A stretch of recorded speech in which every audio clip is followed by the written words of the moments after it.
아침 6시 햇살이 아파트 단지를 비추기 시작할 무렵입니다. 김성우 씨는 언제나처럼 정확히 5시 50분에 일어나 간단한 스트레칭을 마치고 경비실로 향합니다.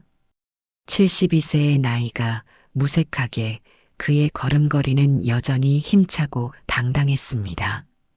해가 뜨기 전 단지를 한 바퀴 돌며 쓰레기가 제대로 분리수거되었는지, 밤새 이상한 일은 없었는지 확인하는 것이 그의 일과 중 하나였습니다. 푸른 하늘빛 경비 제복을 단정히 입고 모자를 쓴 김성우 씨의 모습은 평화로운 아침의 일부와도 같았습니다. 그가 지키는 이 아파트는 강남의 한 중상류층 단지로 대부분 전문직이나 사업가들이 살고 있었습니다. 처음 이곳에 왔을 때만 해도 그는 남들의 시선이 불편했지만 이제는 그저 자신의 일에 최선을 다할 뿐이었습니다. 경비 아저씨, 안녕하세요. 등교하는 초등학생 민지가 반갑게 인사를 건넵니다. 오, 민지야, 오늘도 일찍 등교하는구나. 공부 열심히 하렴. 김성우 씨는 따뜻한 미소로 답했습니다. 경비실로 돌아온 그는 책상 위에 놓인 신문을 펼쳐 읽기 시작합니다. 대부분의 사람들이 모르는 사실이지만 김성우 씨의 책상 서랍 안에는 영어로 된 경제 잡지들이 가지런히 정리되어 있었습니다. 가끔 그가 유창한 영어로 전화 통화를 하는 모습을 본 사람들은 의아해했지만 그저 과거에 해외에서 일했던 경험 때문이라고 생각할 뿐이었습니다. 오전 10시 그날의 평화는 요란한 엔진 소리와 함께 깨졌습니다. 새로 입주한 32동의 박지연 씨가 검은색 벤츠를 몰고 들어오는 모습이 보였습니다. 그녀는 항상 그랬듯이 지정된 주차 공간이 아닌 출입구 바로 앞에 차를 세웠습니다. 박지연 씨, 안녕하세요. 죄송하지만 여기는 다른 주민분들의 통행에 방해가 될 수 있어서 이동 주차 좀 부탁드리겠습니다. 김성우 씨가 공손하게 말을 건넵니다. 아이고, 정말 귀찮게 구는 노인네가 다 있네. 나 지금 급한 택배 받으러 잠깐 세워둔 것뿐이에요. 딴 할 일은 없으세요?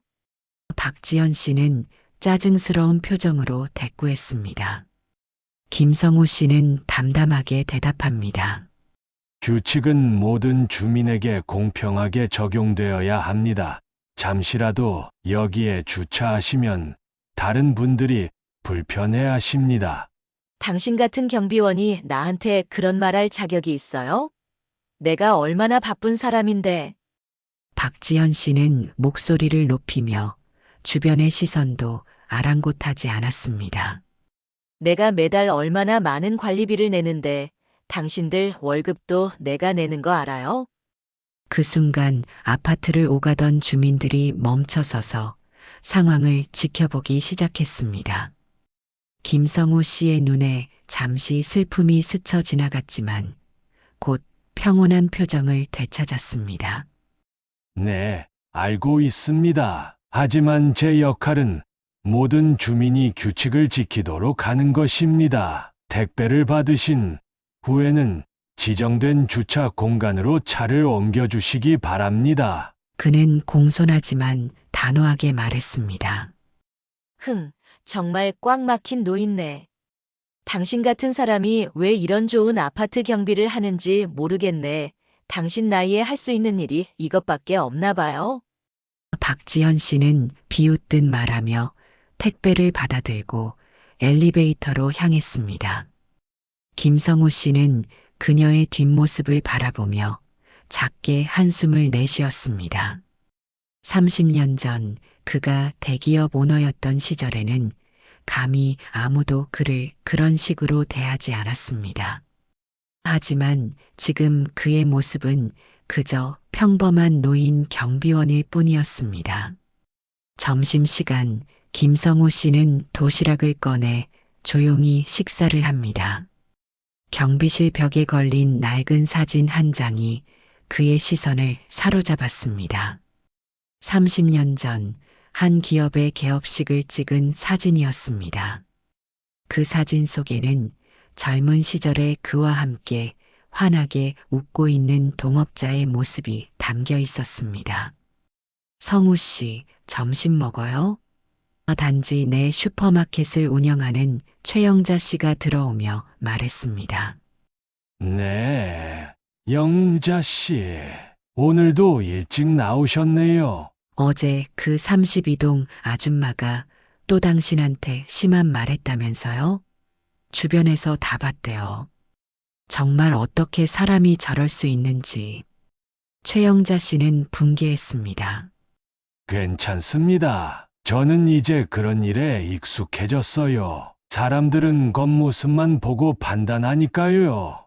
김성우 씨는 미소를 지으며 답했습니다. 성우 씨는 너무 착해요. 그래서 사람들이 더 무시하는 거예요. 가끔은 자기 권리를 주장해도 괜찮아요.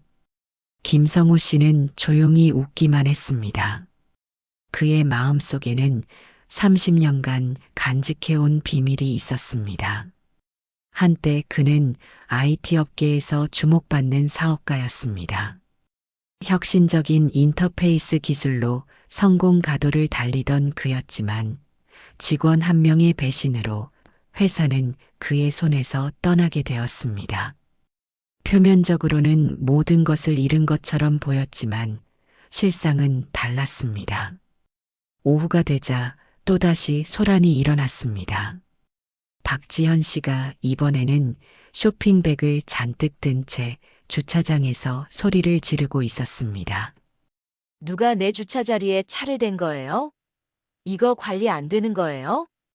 김성우 씨가 급히 달려가 보니 그녀의 주차 공간에 낯선 차가 서 있었습니다. 죄송합니다. 방문객 주차증을 확인해 보겠습니다. 잠시만 기다려 주시겠어요? 김성우 씨가 말했습니다. 내가 지금 얼마나 비싸고 무거운 물건들을 들고 있는데 당장 해결해요. 그녀는 쇼핑백을 흔들며 소리쳤습니다. 그때 옆에 있던 다른 주민이 말했습니다. 아줌마, 그렇게 소리 지르면 안 돼요. 김경비 아저씨가 해결해 주실 거예요. 당신은 왜 나서요? 내가 매달 관리비 얼마나 내는지 알아요? 박지연 씨의 목소리가 더 커졌습니다. 김성우 씨는 조용히 방문객을 찾아 상황을 해결했습니다. 박지연 씨는 불만스러운 표정으로 차를 주차한 후 김성우 씨를 향해 한마디 던졌습니다. 당신 같은 무능한 경비원 때문에 이 아파트 품격이 떨어져요. 내가 관리사무소에 말해서 당신 여기서 일 못하게 할 거야. 그녀가 떠난 후 김성우 씨는 경비실로 돌아왔습니다. 그는 서랍에서 작은 다이어리를 꺼내 무언가를 적었습니다. 그리고 노트북을 열어 이메일을 확인했습니다. 실버테크 벤처스라는 회사의 메일함에는 새로운 메시지가 여러 개 도착해 있었습니다. 한 메일을 열어보니 내용이 심상치 않았습니다. 회장님, 테크노바 전자의 기술 분석 결과를 첨부합니다. 우리의 특허를 명백히 침해하고 있음이 확인되었습니다. 김성우 씨는 깊은 숨을 내쉬었습니다. 그의 눈에는 결연한 빛이 어렸습니다. 테크노바 전자의 CEO는 다름 아닌 박진호, 30년 전 그를 배신했던 직원이었고 박지연의 남편이었습니다. 이제 때가 왔군. 그는 중얼거렸습니다. 저녁이 되자 김성우 씨는 교대 근무자에게 인수인계를 마치고 자신의 원룸으로 향했습니다. 겉으로 보기에 그는 평범한 노인 경비원일 뿐이었지만 그의 집은 그의 또 다른 정체성을 보여주고 있었습니다. 깔끔하게 정리된 책장에는 경제 서적과 IT 관련 서적들이 가득했고 벽에 걸린 모니터에는 세계 각국의 주식 시장 상황이 실시간으로 표시되고 있었습니다. 그는 샤워를 마치고 정장으로 갈아입었습니다. 거울 속 그의 모습은 더 이상 아파트 경비원이 아닌 자신감 넘치는 기업인의 모습이었습니다. 그는 거실로 나와 화상회의를 준비했습니다. 여러분, 안녕하세요. 그가 노트북 앞에 앉아 말했습니다. 화면 속에는 몇몇 임원들의 얼굴이 보였습니다. 테크노바 전자에 대한 계획안으로 화상회의는 진행되고 있었습니다. 회장님, 소송을 진행해도 될까요? 한 임원이 물었습니다. 김성우 씨는 잠시 생각에 잠겼습니다. 그의 앞에는 두 갈래 길이 있었습니다. 하나는 복수의 길, 또 하나는 용서의 길이었습니다. 소송 준비는 계속하되 최종 결정은 내가 직접 내리겠습니다. 이제 그들의 재정 상태가 어떤지 정확히 알아야 할 때입니다. 회의를 마친 후 그는 창밖을 바라보았습니다. 서울의 밤 풍경이 빛나고 있었습니다. 그의 머릿속에는 오래된 기억들이 떠올랐습니다. 성공의 순간들, 배신의 아픔, 그리고 재기를 위한 긴 여정. 김성우 씨의 휴대폰이 울렸습니다. 비서의 전화였습니다. 회장님, 테크노바 전자의 주식이 오늘 또 8% 하락했습니다. 기업 가치가 급락하고 있어 인수 시기가 무르익은 것 같습니다. 알겠네. 좋은 소식이군. 김성우 씨는 짧게 대답했습니다. 전화를 끄는 그는 책상 위의 사진을 다시 한번 바라보았습니다. 젊은 시절에 그와 박진호가 함께 웃고 있는 모습이었습니다. 30년이라는 세월이 지났지만 그 기억은 여전히 생생했습니다. 진호야, 언제쯤 너가 나를 알아볼 수 있을까? 그는 중얼거렸습니다. 비가 내리는 월요일 아침, 김성우 씨는 우산을 들고 아파트 단지를 천천히 순찰했습니다. 경비실로 돌아온 그는 젖은 우산을 세워두고 커피를 한 잔 따랐습니다. 그때 주민 한 명이 급히 들어왔습니다. 아저씨, 큰일 났어요. 32동 앞에서 박지현 씨가 소리 지르고 있어요. 김성우 씨는 한숨을 내쉬며 다시 우산을 집어들었습니다. 32동으로 향하는 그의 발걸음은 무겁게 느껴졌습니다. 멀리서부터 박지연의 날카로운 목소리가 들려왔습니다. 당신 때문에 내가 얼마나 망신당했는지 알아? 이제 우리가 어떻게 살아갈 건데? 그녀는 남편에게 소리치고 있었습니다. 김성우 씨가 다가가자 그곳에는 지친 표정의 중년 남성이 서 있었습니다. 바로 박진호, 30년 전 김성우를 배신했던 그 사람이었습니다. 그는 비에 젖은 채 고개를 푹 숙이고 있었습니다. 제발 집에 들어가서 얘기하자. 여기서 이러지 말고. 박진호가 낮은 목소리로 말했습니다. 들어가기 싫어. 온 동네 사람들이 다 알아도 상관없어. 당신이 회사를 망쳐놨다는 거, 우리가 파산했다는 거. 박지연은 히스테리컬하게 소리쳤습니다.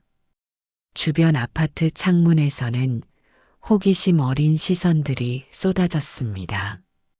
김성우 씨는 천천히 그들에게 다가갔습니다. 죄송합니다만 다른 주민분들이 불편해하실 수 있습니다. 안으로 들어가시는 게 어떨까요? 그는 공손하게 말했습니다. 박지현이 갑자기 김성우를 노려보았습니다. 당신은 왜 계속 나타나는 거예요? 우리 사생활에 끼어들지 마세요.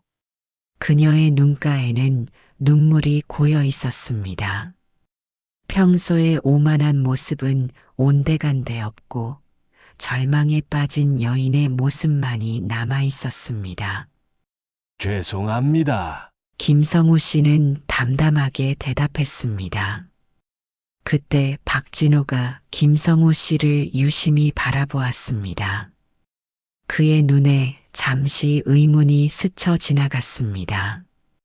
마치 어딘가 익숙한 얼굴을 기억해내려는 듯한 표정이었습니다. 저, 혹시 우리 전에 만난 적이 박지현이 그의 말을 자르며 소리쳤습니다. 이제 경비랑도 친해질 거야? 정신 차려. 우리 집이 경매에 넘어가려고 하는데. 박진호는 한숨을 쉬며 아내를 진정시키려 했지만 소용없었습니다. 그는 김성우 씨에게 미안한 듯 고개를 숙이고는 아내의 팔을 잡아 아파트 안으로 들어갔습니다. 그들이 사라진 후 김성우 씨는 잠시 그 자리에 서 있었습니다. 빗물이 그의 우산을 두드리는 소리만이 들렸습니다. 30년 전 그를 배신하고 회사를 빼앗아간 사람의 몰락을 목격하는 이 순간 그의 마음속에는 묘한 감정이 교차했습니다. 복수의 달콤함보다는 왠지 모를 공허함이 더 크게 느껴졌습니다. 경비실로 돌아온 그는 자신의 휴대폰을 확인했습니다. 실버테크 벤처스의 임원들로부터 온 연락이 여러 건 있었습니다. 그는 주변을 살피고 전화를 걸었습니다. 김 이사, 테크노바 전자의 상황을 좀 더 자세히 알려주게. 그가 낮은 목소리로 말했습니다. 회장님, 테크노바 전자는 완전히 무너지고 있습니다. 부채가 자산을 초과했고 최근 개발 중이던 노인 맞춤형 스마트홈 시스템도 우리 특허를 명백히 침해하고 있습니다. 소송을 진행하면 그들은 더 이상 버틸 수 없을 겁니다. 이사의 목소리에는 기대감이 묻어 있었습니다. 내일 본사에서 직접 회의를 주재하겠네. 오후 3시로 예약해주게. 전화를 끊은 김성우 씨는 창밖을 바라보았습니다. 빗줄기가 점점 약해지고 있었습니다. 마치 오랜 폭풍이 지나가고 새로운 날이 시작되려는 것 같았습니다. 점심시간 그는 평소와 달리 도시락을 먹지 않고 단지 밖으로 나갔습니다. 그는 근처 카페에 들어가 한 남자와 마주 앉았습니다. 그는 김성우 씨의 비서였습니다. 회장님, 이것이 테크노바 전자에 대한 최신 정보입니다. 비서는 태블릿을 건넸습니다. 김성우 씨는 자료를 꼼꼼히 살펴보았습니다. 테크노바 전자의 주가는 1년 전에 비해 70% 하락했고 대규모 구조조정이 진행 중이었습니다. 특히 눈에 띄는 것은 회사의 핵심 사업이었던 스마트홈 시스템이 최근 특허 침해 논란에 휩싸여 있다는 기사였습니다. 박진호가 아직도 자신의 아이디어인 것처럼 행세하고 있군. 김성우 씨는 미소를 지었습니다. 그것은 승리의 미소가 아닌 세월의 아이러니를 느끼는 쓸쓸한 미소였습니다. 회장님, 내일 본사 방문 시간에 맞춰 테크노바 전자 측에 미팅을 제안했습니다. 소송 협상을 위한 자리라고 알렸습니다. 좋군. 그들이 응할 거야. 선택의 여지가 없으니까. 김성우 씨는 고개를 끄덕였습니다. 카페를 나오며 그는 문득 하늘을 올려다보았습니다. 비가 그치고 햇살이 구름 사이로 비추기 시작했습니다. 30년 전 그가 모든 것을 잃고 절망에 빠졌을 때도 이런 날씨였을까? 그는 기억이 나지 않았습니다. 다만 그때의 고통과 배신감만은 아직도 생생했습니다. 아파트로 돌아오는 길, 그는 한 젊은 여성이 택배 상자를 들고 애를 쓰는 모습을 보았습니다. 그는 다가가 도움을 건넸습니다. 제가 도와드릴까요? 감사합니다, 아저씨.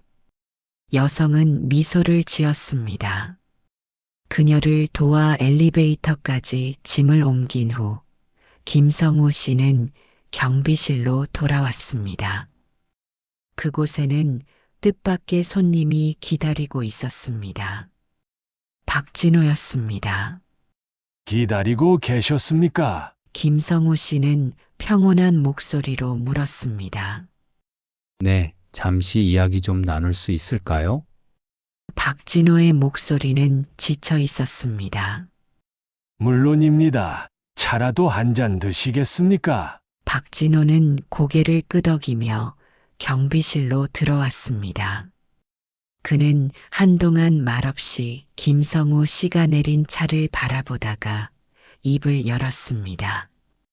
아까는 죄송했습니다. 아내가 요즘 많이 예민해져서요. 괜찮습니다. 모두 힘든 시기가 있는 법이니까요. 그런데 실례지만 정말 우리 전에 만난 적이 있나요? 자꾸 익숙한 느낌이 들어서요.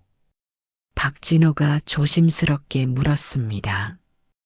김성우 씨는 잠시 침묵했습니다. 30년의 세월과 노화로 그의 외모는 많이 변해 있었지만 눈빛만은 여전했습니다. 글쎄요. 저는 잘 기억이 나지 않습니다. 제 나이에는 기억력이... 그는 웃으며 말을 흐렸습니다. 박진호는 고개를 끄덕였습니다. 그럴 수도 있겠네요.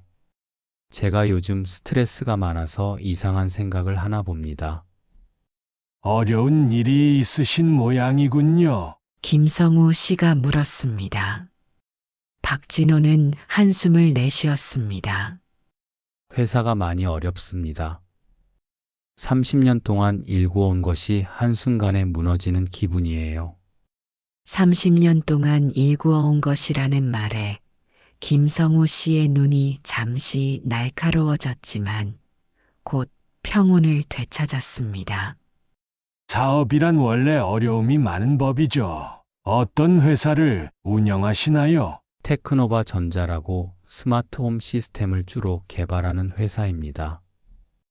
최근에는 노인 맞춤형 인터페이스에 집중하고 있었는데 박진호의 목소리가 점점 작아졌습니다. 그런데요. 김성우 씨가 물었습니다. 어떤 회사가 특허 침해 소송을 제기했어요. 실버테크 벤처스라는 처음 들어보는 회사인데 알고 보니 엄청난 대기업이더군요. 내일 그 회사 대표와 만나기로 했습니다. 김성우 씨는 차를 마시며 담담하게 대답했습니다. 운이 좋으시길 바랍니다. 박진호는 쓴웃음을 지었습니다. 글쎄요. 당신이 친근하게 느껴져서인지 요즘 대화할 사람이 없어서 그런 것 같습니다. 아내는 계속 저를 탓하고 친구들은 등을 돌리고 인생이란 참 아이러니합니다. 인생은 끊임없이 변하는 것이죠. 오늘의 성공이 내일의 실패가 될 수도, 오늘의 실패가 내일의 성공이 될 수도 있고요. 김성우 씨가 말했습니다. 박진호는 김성우 씨의 말에 잠시 생각에 잠겼습니다. 맞습니다. 제가 젊었을 때 실수를 한 적이 있어요. 욕심 때문에 누군가를 배신했죠. 그때는 그게 성공으로 가는 지름길이라고 생각했는데 지금 돌이켜보면 너무 후회스럽네요. 김성우 씨의 심장이 빠르게 뛰기 시작했습니다. 박진호가 과거의 잘못을 인정하는 것은 처음이었습니다. 지금 생각하면 그게 제 인생 최대의 실수였던 것 같아요. 성공은 했지만 마음속 깊은 곳에서는 항상 가책이 있었거든요. 그리고 이제 와서 모든 것을 잃게 되니 마치 업보 같다는 생각도 들고요. 박진호의 눈에 눈물이 고였습니다. 그때 박진호의 휴대폰이 울렸습니다. 그는 전화를 받고 급히 일어섰습니다. 죄송합니다. 급한 일이 생겼네요. 이런 이야기를 들어주셔서 감사합니다. 김성우 씨는 고개를 끄덕였습니다. 괜찮습니다. 언제든 이야기가 필요하시면 찾아오세요. 박진호가 떠난 후 김성우 씨는 오랫동안 생각에 잠겼습니다. 30년 동안 그가 꿈꿔왔던 복수의 순간이 코앞에 왔지만 이상하게도 그의 마음속에는 복잡한 감정이 교차했습니다. 박진호의 진심 어린 후회를 듣고 나니 복수심보다는 어떤 허무함이 더 크게 느껴졌습니다. 저녁이 되자 김성우 씨는 교대 근무자에게 인수인계를 마치고 자신의 원룸으로 돌아왔습니다. 그는 곧바로 샤워를 하고 정장으로 갈아입었습니다. 오늘 밤 그는 실버테크 벤처스의 김성우 회장으로서 중요한 미팅이 있었습니다. 회의실에 도착한 그는 임원들 앞에 섰습니다. 여러분, 내일은 우리 회사의 중요한 날이 될 것입니다. 테크노바 전자와의 만남을 통해 우리는 두 가지 선택을 할 수 있습니다. 그들을 완전히 무너뜨리거나 새로운 협력의 길을 모색하거나. 회장님, 당연히 무너뜨려야죠. 그들은 우리 특허를 침해했고 30년 전 회장님을 배신했지 않습니까? 한 임원이 강하게 주장했습니다. 김성우 씨는 깊은 생각에 잠겼습니다. 오늘 박진호와의 대화가 계속 머릿속을 맴돌았습니다. 그의 후회하는 모습, 그리고 완전히 무너진 삶. 이것이 정말 그가 원했던 복수였을까요? 복수와 용서, 두 길 중에서 어느 것이 진정한 승리일까요? 그가 물었습니다. 임원들은 의아한 표정으로 그를 바라보았습니다. 그들에게는 답이 명확했습니다. 하지만 김성우에게는 그렇지 않았습니다. 30년간의 기다림 끝에 그는 이제 인생에서 가장 중요한 선택의 기로에 서 있었습니다. 내일 모든 것이 결정될 것입니다. 그는 단호하게 말했습니다. 회의가 끝난 후 김성우 씨는 창밖의 서울 야경을 바라보았습니다. 불빛들이 별처럼 빛나고 있었습니다. 그의 마음속에는 어떤 결단이 내려지고 있었습니다. 내일 그는 30년 만에 처음으로 김성우라는 본명으로 박진호를 만나게 될 것입니다. 그리고 그 만남이 어떤 결과를 가져올지는 아무도 알 수 없었습니다. 아침 일찍부터 32동 앞은 분주했습니다. 대형 이삿짐 트럭이 도착했고 몇몇 사람들이 박지연의 집에서 짐을 나르기 시작했습니다. 김성우 씨는 경비실에서 그 모습을 조용히 지켜보았습니다. 사람들의 모습에서 어떤 급박함이 느껴졌습니다. 이건 계획된 이사가 아니라 강제 집행과 같은 상황이었습니다. 얼마 지나지 않아 박지연이 현관에 나타났습니다. 평소의 화려한 옷차림과 자신감 넘치는 걸음걸이는 온데간데없고 초라한 티셔츠와 청바지 차림으로 불안한 표정을 짓고 있었습니다. 이것까지 가져갈 수는 없어요. 이건 제 개인 물건이라고요. 그녀가 집행관으로 보이는 사람에게 항의하고 있었습니다. 죄송합니다만 법원 명령에 따라 압류된 물품은 모두 가져가야 합니다. 남자가 단호하게 말했습니다. 김성우 씨는 천천히 그들에게 다가갔습니다. 무슨 일이신가요? 도움이 필요하십니까? 박지현은 눈물을 글썽이며 그를 바라보았습니다. 더 이상 그에게 소리칠 기력도 남아있지 않은 듯 했습니다. 도와줄 수 있는 건 아무것도 없어요. 우리 집은 이제 경매로 넘어갔고 가구들은 압류되었어요. 당신이 할 수 있는 일은 없어요, 경비 아저씨. 그녀의 목소리에는 비웃음 대신 깊은 체념이 묻어 있었습니다. 최소한의 생활용품은 남겨두어야 하지 않을까요? 김성우 씨가 집행관에게 말했습니다. 집행관은 잠시 생각하더니 고개를 끄덕였습니다. 침대와 부엌용품, 몇 가지 필수품은 남겨드리겠습니다. 하지만 나머지는 모두 가져가야 합니다. 박지연은 김성우 씨에게 의외의 시선을 보냈습니다. 그것은 감사의 눈빛이었습니다. 아마도 처음으로 그녀가 그에게 보내는 진심 어린 표정이었을 것입니다. 고맙습니다. 그녀가 작은 목소리로 말했습니다. 김성우 씨는 고개를 끄덕이고 자리를 떠났습니다. 경비실로 돌아오는 길에 그는 복잡한 감정에 사로잡혔습니다. 오늘 오후 그는 실버테크 벤처스의 CEO로서 테크노바 전자와의 중요한 미팅이 있었습니다. 이제 그의 손에는 박진호의 운명이 달려 있었습니다.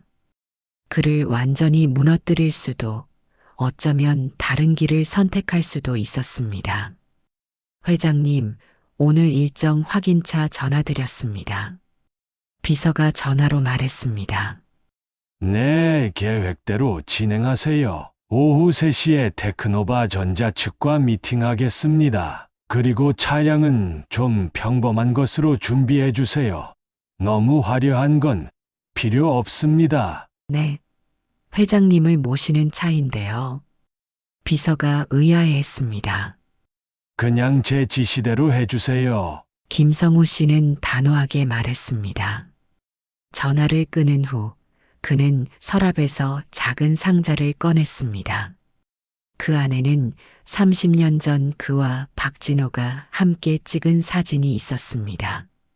둘 다 젊고 패기 넘치는 모습이었습니다. 그때는 미래가 무한히 밝아 보였고 성공이라는 단어만 머릿속에 가득했습니다. 세월이 참 빠르구나. 그는 중얼거렸습니다. 점심시간이 되자 김성우 씨는 교대 근무자에게 인수인계를 마치고 아파트를 떠났습니다. 오늘 그는 더 이상 경비원 김성우가 아닌 실버테크 벤처스의 CEO 김성우로 돌아갈 것입니다. 그는 귀가 후 샤워를 하고 깔끔한 정장을 입었습니다. 거울 속 그의 모습은 당당하고 위엄이 있었지만 눈빛에는 어떤 쓸쓸함이 깃들어 있었습니다.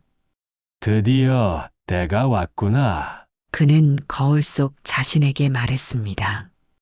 오후 2시 30분 김성우 씨는 실버테크 벤처스 본사 회의실에 도착했습니다. 그곳에는 이미 몇몇 임원들이 그를 기다리고 있었습니다. 회장님, 테크노바 전자 측에서 박진호 대표와 법무팀장이 함께 온다고 합니다. 비서가 보고했습니다. 좋습니다. 그들이 도착하면 바로 회의실로 안내해 주세요. 모든 준비가 끝나고 김성우 씨는 창밖을 바라보며 생각에 잠겼습니다. 30년 전 그가 모든 것을 잃고 절망에 빠졌을 때를 떠올렸습니다. 그때 그는 2가지 선택을 했습니다. 첫째, 결코 포기하지 않겠다는 것. 둘째, 언젠가는 박진호에게 그날의 선택이 얼마나 잘못된 것이었는지 깨닫게 해주겠다는 것이었습니다. 하지만 지금 그 순간이 실제로 다가오자 그의 마음속에는 묘한 감정이 일었습니다. 복수보다는 인생의 아이러니함에 대한 생각이 더 컸습니다. 회장님, 테크노바 전자 측이 도착했습니다. 비서의 목소리가 그의 생각을 깨웠습니다. 문이 열리고 박진호와 다른 한 남자가 들어왔습니다. 박진호는 지친 표정이었지만 여전히 비즈니스맨다운 모습을 유지하려 노력하고 있었습니다. 그는 회의실에 들어서자마자 김성우 씨를 쳐다보았고 순간 눈이 커졌습니다. 당신은 경비 아저씨 가. 그의 말이 끊겼습니다. 김성우 씨는 천천히 자리에서 일어났습니다. 오랜만이군요, 진호 씨. 회사 대표로서 뵙는 거는 30년 만이네요. 박진호의 얼굴이 창백해졌습니다. 그는 자신의 눈을 믿을 수 없다는 듯이 김성우 씨를 바라보았습니다. 성우, 김성우. 이럴 수가. 당신이 실버테크 벤처스이. 네, 제가 실버테크 벤처스의 CEO 김성우입니다. 앉으시죠. 할 이야기가 많을 것 같네요. 김성우 씨는 차분한 목소리로 말했습니다. 박진호는 다리에 힘이 풀린 듯 의자에 주저앉았습니다. 그와 함께 온 법무팀장은 상황을 이해하지 못한 채 어리둥절한 표정이었습니다. 두 분 아는 사이신가요? 법무팀장이 물었습니다. 그렇습니다. 30년 전 우리는 동업자였죠. 김성우 씨가 대답했습니다. 그리고 지금은 경쟁자가 되었군요. 박진호는 여전히 믿을 수 없다는 표정이었습니다. 어떻게 이런 일이. 당신은 모든 것을 잃었다고 들었습니다. 네, 표면적으로는 모든 것을 잃은 것처럼 보였겠죠. 하지만 실상은 달랐습니다. 위기가 닥치기 전 저는 핵심 특허 기술과 해외 지사 지분을 신뢰하는 후배 명의로 보존해 두었습니다. 그리고 해외에서 새롭게 시작했죠. 실버테크 벤처스는 제가 처음부터 다시 일구어낸 회사입니다. 그럼 당신이 우리 아파트 경비원으로 일한 건 네, 제가 선택한 것입니다. 경비원 일을 시작한 것은 최근의 일이죠. 은퇴 후 평범한 사람들의 삶을 이해하고 진정한 행복이 무엇인지 깨닫기 위해서였습니다. 그리고 우연히 당신을 다시 만나게 되었고요. 박진호의 눈에서 눈물이 흘러내렸습니다. 정말 죄송합니다. 그때 제가 한 일은 용서받을 수 없는 행동이었습니다. 김성우 씨는 잠시 침묵했습니다. 테크노바 전자는 심각한 재정 위기에 처해 있었고 실버테크 벤처스의 특허 침해, 소송은 회사를 완전히 무너뜨릴 수 있었습니다.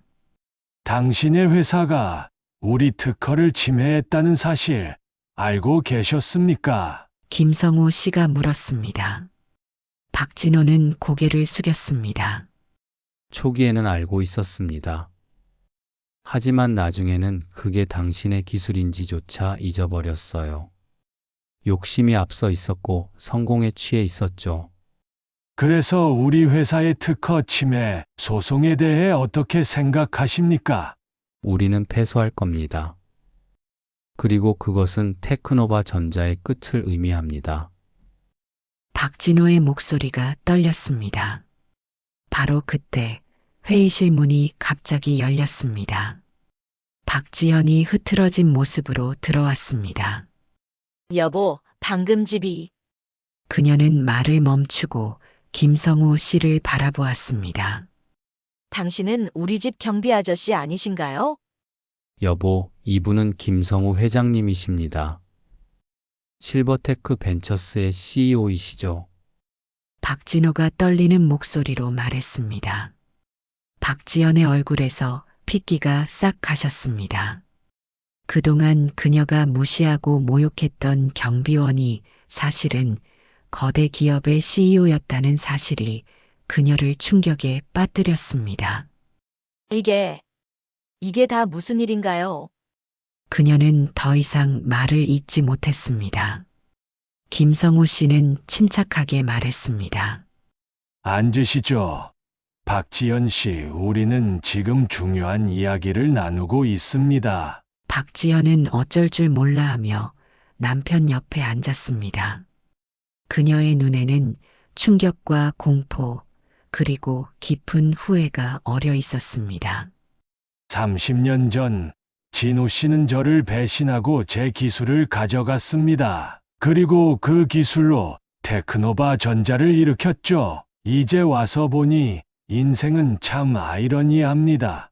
당신이 저를 배신한 그 기술로 성공했지만 결국 혁신이 없어 회사는 무너져가고 있고 제가 새롭게 발전시킨 기술이 이제 당신 회사의 생사를 결정하게 되었으니까요. 박진호가 고개를 들었습니다. 그의 눈에는 체념과 함께 어떤 평온함이 깃들어 있었습니다. 성우 회장님, 당신이 원하는 대로 하세요. 내가 30년 전에 당신에게 했던 일, 그 결과를 이제 받아들일 준비가 되어 있습니다. 박지연은 충격에서 벗어나지 못한 채 남편을 바라보았습니다. 여보, 무슨 소리야? 무슨 배신? 내가 처음 사업을 시작했을 때 성우 대표님은 나의 동업자였어. 그의 기술이 우리 회사의 기반이었지. 하지만 나는 욕심에 눈이 멀어 그를 속이고 회사와 기술을 빼앗았어. 박진호가 떨리는 목소리로 말했습니다. 박지연의 얼굴이 창백해졌습니다. 그녀는 김성우 씨를 바라보았습니다. 그동안 그녀가 했던 모든 모욕적인 언행이 주마등처럼 스쳐 지나갔습니다. 그래서 당신이 우리 아파트 경비원으로 온 건 복수하기 위해서였군요. 그녀가 떨리는 목소리로 말했습니다. 김성우 씨는 고개를 저었습니다. 아닙니다. 제가 그 아파트에 온 것은 순전히 우연이었습니다. 은퇴 후 평범한 삶을 경험하고 싶었을 뿐이었죠. 진호 씨가 거기 산다는 사실도 모르고 있었습니다. 하지만 당신을 만나고 나중에 진호 씨를 알아보게 되면서 운명이라고 생각하게 되었습니다. 회의실은 무거운 침묵에 휩싸였습니다. 모두가 자신들의 생각에 잠겨 있었습니다. 진호 씨를 다시 만나 그때의 선택이 얼마나 잘못된 것이었는지 보여주고 싶었습니다. 그리고 이제 그 순간이 왔습니다. 모두의 시선이 김성우 씨에게 고정되었습니다. 그의 다음 말이 테크노바 전자의 그리고 박진호 가족의 운명을 결정할 것이었습니다. 하지만 이제 와서 생각해보니 복수라는 것이 과연 무엇인가 하는 의문이 들었습니다. 그는 잠시 말을 멈추었습니다. 우리에게 또 다른 기회를 주실 건가요? 박진호가 희망이 담긴 목소리로 물었습니다. 김성우 씨는 깊은 숨을 내쉬었습니다. 30년간의 기다림과 계획, 그리고 이제 그의 앞에 놓인 선택. 그는 마침내 결정을 내릴 준비가 되었습니다. 내일 아침 9시 이 회의실에서 다시 만납시다.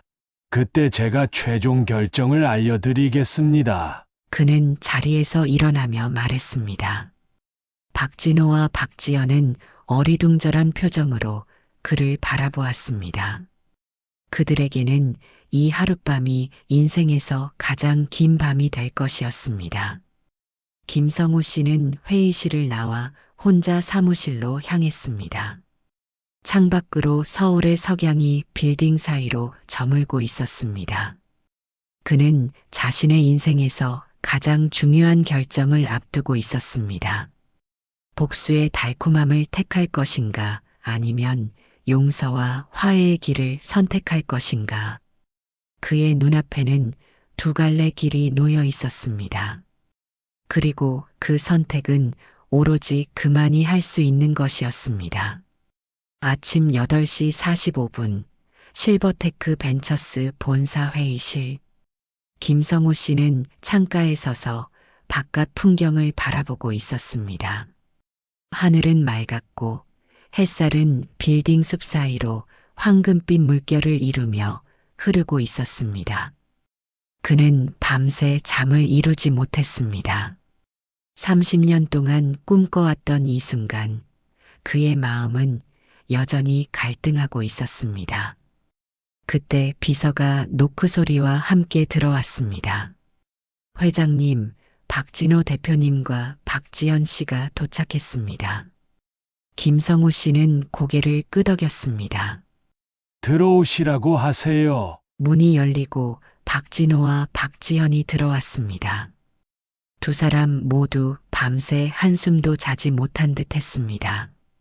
박진호의 눈은 충혈되어 있었고 박지연은 어제보다 더 초라한 모습이었습니다.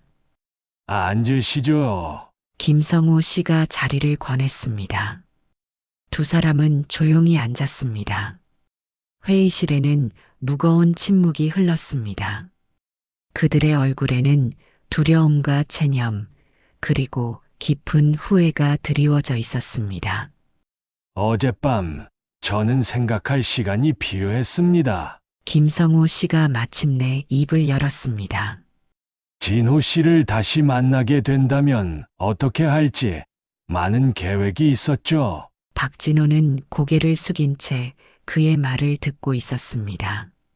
처음에는 복수를 꿈꿨습니다. 당신이 저에게 했던 것처럼 모든 것을 빼앗아 완전히 무너뜨리는 것이었죠. 김성우 씨의 목소리는 담담했지만 그 안에는 깊은 감정이 흐르고 있었습니다. 성우 회장님, 그건 제가 받아 마땅한 결과입니다. 박진호가 떨리는 목소리로 말했습니다. 하지만 시간이 지날수록 복수의 의미가 변하기 시작했습니다. 단순히 당신을 무너뜨리는 것이 아니라 내가 더 성공적인 삶을 살아가는 것으로 바뀌었죠. 그래서 저는 실버테크 벤처스를 일구어냈고 노인들의 삶을 더 풍요롭게 하는 기술을 개발했습니다. 김성우 씨는 책상 위에 놓인 서류 한 뭉치를 집어들었습니다. 이것은 테크노바 전자를 상대로 한 우리 회사의 특허 침해 소송 서류입니다. 이 소송이 진행되면 테크노바 전자는 파산할 것이고 진호 씨는 모든 것을 잃게 될 겁니다. 방 안의 공기가 얼어붙은 듯 했습니다. 박지연은 남편의 손을 꽉 잡았습니다. 김성우 씨는 서류를 바라보다가 천천히 그것을 찢었습니다. 종이 찢어지는 소리가 조용한 회의실에 울려 퍼졌습니다. 하지만 이제 그런 복수는 필요 없을 것 같습니다. 박진호와 박지연은 믿을 수 없다는 표정으로 그를 바라보았습니다. 아니, 이게 어찌? 무슨 뜻이시죠? 박진호가 떨리는 목소리로 물었습니다. 김성우 씨는 다른 서류를 꺼냈습니다. 대신 저는 다른 제안을 하고 싶습니다. 테크노바 전자와 실버테크 벤처스의 합병입니다. 두 사람의 눈이 커졌습니다. 합병이요? 박진호가 되물었습니다.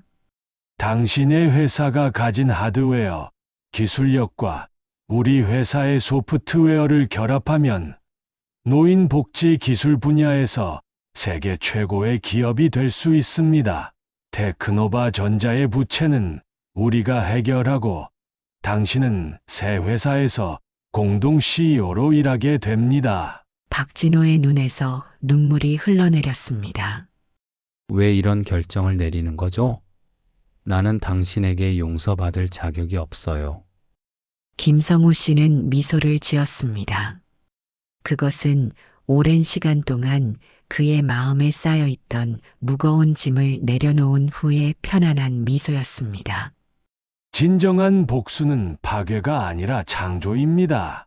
과거에 집착하는 대신 더 나은 미래를 만드는 것이죠. 저는 경비원으로 일하면서 많은 것을 배웠습니다. 돈과 권력보다 중요한 것이 있다는 것을요. 그건 무엇인가요? 박지연이 조용히 물었습니다. 용서와 화해, 그리고 다시 시작할 수 있는 용기입니다. 김성우 씨가 대답했습니다. 당신들이 겪은 경제적 몰락은 이미 충분한 대가였습니다. 이제는 함께 새로운 시작을 할 때입니다. 박진호는 자리에서 일어나 김성우에게 다가갔습니다.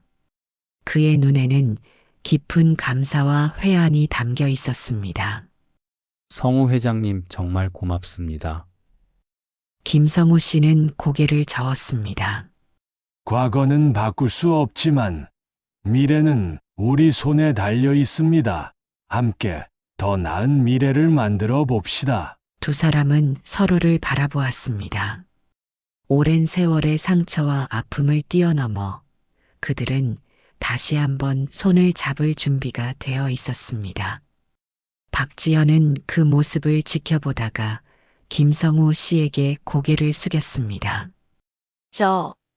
성우 회장님 정말 죄송합니다. 제가 그동안 얼마나 무례하게 행동했는지 후회가 됩니다. 괜찮습니다. 모두 새롭게 다시 시작합시다. 그날 오후 김성우 씨는 오랜만에 아파트 단지를 찾았습니다. 그는 더 이상 경비원 김성우가 아니었지만 그곳의 주민들과 작별 인사를 나누고 싶었습니다. 경비실에서 그를 반갑게 맞이하는 최영자 씨에게 그는 자신의 진짜 정체와 앞으로의 계획을 이야기했습니다. 이럴 수가. 그래서 성우 씨가 갑자기 그만두셨구나. 최영자 씨는 놀라움을 감추지 못했습니다. 네, 이제 새로운 시작을 하려고 합니다. 하지만 이곳에서의 시간은 저에게 소중한 경험이었습니다. 김성우 씨가 말했습니다. 그럼 박지연 씨네 가족은 어떻게 되나요? 최영자 씨가 물었습니다. 그들도 새로운 시작을 하게 될 겁니다. 저와 함께요. 1년 후 실버테크 마이너스 테크노바라는 새로운 회사가 노인 맞춤형 스마트홈 시스템으로 세계적인 주목을 받게 되었습니다. 김성우와 박진호는 공동 CEO로서 회사를 성공적으로 이끌어가고 있었고 박지연은 회사의 마케팅 부서에서 일하며 완전히 다른 사람이 되어 있었습니다. 어느 날 김성우는 옛 아파트 단지를 찾았습니다. 그는 경비실 앞에 서서 잠시 그곳에서의 시간을 떠올렸습니다. 겉으로 보기에는 평범한 노인 경비원이었지만 그 시간 동안 그는 진정한 인생의 가치를 배웠습니다. 단지를 걷다가 그는 새로운 경비원을 만났습니다. 젊은 청년이었습니다. 안녕하세요. 혹시 이전에 여기서 근무하셨던 김성우 씨 아세요? 김성우가 물었습니다. 아, 전설적인 경비원 김 선생님 말씀이시죠? 주민들이 종종 이야기하세요. 모두에게 존경받던 분이라고요. 청년이 대답했습니다. 김성우는 미소를 지었습니다. 그가 남긴 것은 돈도 권력도 아닌 사람들의 마음속에 자리 잡은 작은 기억이었습니다. 그것이야말로 진정한 성공이 아닐까요? 벤치에 앉아 석양을 바라보는 김성우의 얼굴에는 평온함이 깃들어 있었습니다. 30년간의 복수심은 이제 완전히 사라지고 그 자리에는 용서와 화해, 그리고 새로운 시작에 대한 희망이 자리 잡고 있었습니다. 저녁 노을이 아파트 단지를 붉게 물들이는 가운데 김성우는 고개를 들어 하늘을 바라보며 미소를 띠고 있었습니다. 그것은 오랜 여정을 마친 사람의 평화롭고 깊은 미소였습니다.